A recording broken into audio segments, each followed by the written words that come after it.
নমস্কার বন্ধুরা, news day চ্যানেলে আপনাদের সবাইকে স্বাগত। কেকেআর হার্দিক পান্ডিয়াকে মেতে রয়েছে, কিন্তু তার থেকেও বড় আপডেট কেকেআর ফ্যানদের জন্য, কারণ কেকেআর এবার আসতে চলেছে সেই বিশ্ব অলরাউন্ডার।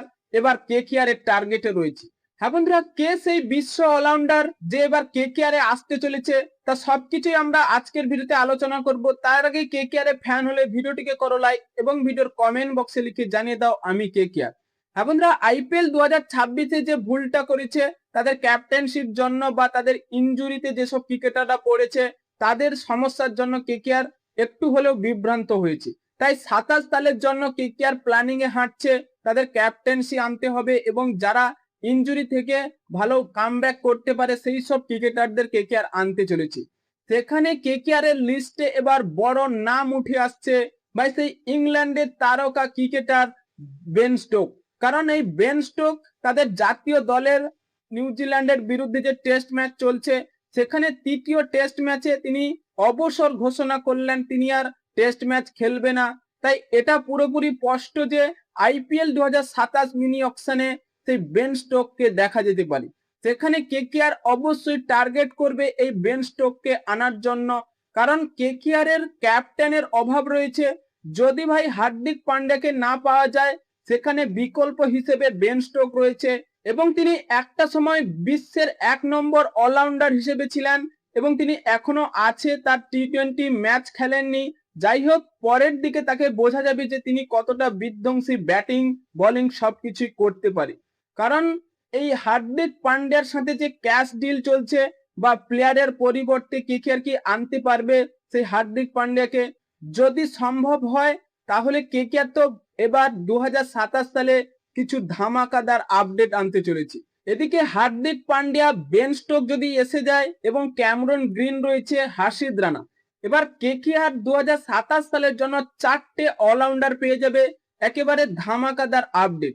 এটাও আপনাদের মনে প্রশ্ন হতে পারে যে বেন স্টোক কি কম দাম হবে না? অবশ্যই তার প্রায় 20 কোটি টাকার উপর পার্স উঠতে চলেছে এবং হার্দিক পান্ডিয়াকে যদি কেকেআর সেখানে প্লেয়ারের পরিবর্তে পেয়ে যায় তাহলে কেকেআর সেই বেন স্টোকের দিকে অবশ্যই ঝাঁপাতে পারে।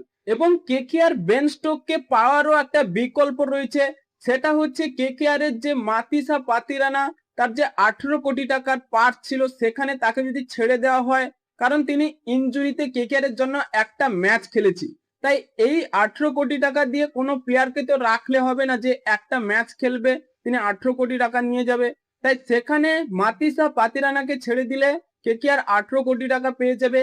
তার পরিবর্তে যদি আমরা বেন স্টোকের দিকে মিনি অকশনে যাই তাহলে অবশ্যই কেকেআর পেয়ে যাবে। এবং কেকেআর এর যে অ্যাডভান্টেজটা থাকবে সেটা হচ্ছে 4টে অলরাউন্ডার, তাদের থেকে 4 ওভার করে বল পেয়ে যাবে, যেখানে 16 ওভার বল করার দক্ষতা থাকবে যে কেকেআর আলাদা স্পিন অ্যাটাক খেলাতে পারবে এবং পেস অ্যাটাকে অবশ্যই শক্তি বাড়াবে। যেখানে হার্ষিদ রানা তিনি দুর্দান্ত অলরাউন্ডার রূপে খেলছে, যে এই আয়ারল্যান্ডের বিরুদ্ধে তিনি 10 বলে 20-25 এভাবে রান করছে। তাই দেখেই বোঝা যাচ্ছে তিনি ব্যাটিং বোলিং সবকিছুই করে দেখাতে পারে। এবং হার্দিক পান্ডিয়া ভাই তিনি তো একেবারে অলরাউন্ডার এবং ক্যাপ্টেন্সি পেয়ে যাবে।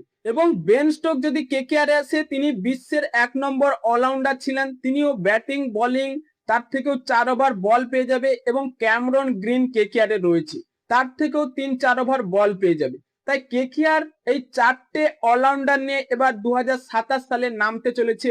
কারণ এটা সম্ভব নয়, তাও আমরা আলোচনা করছি, যদি হয়ে যায় কেকেআর ভাই 2027 সালে কিছু না কিছু করে দেখাবে। আপনাদের কি মনে হয়, কেকেআর কি পারবে সেই বেন স্টোককে আনতে?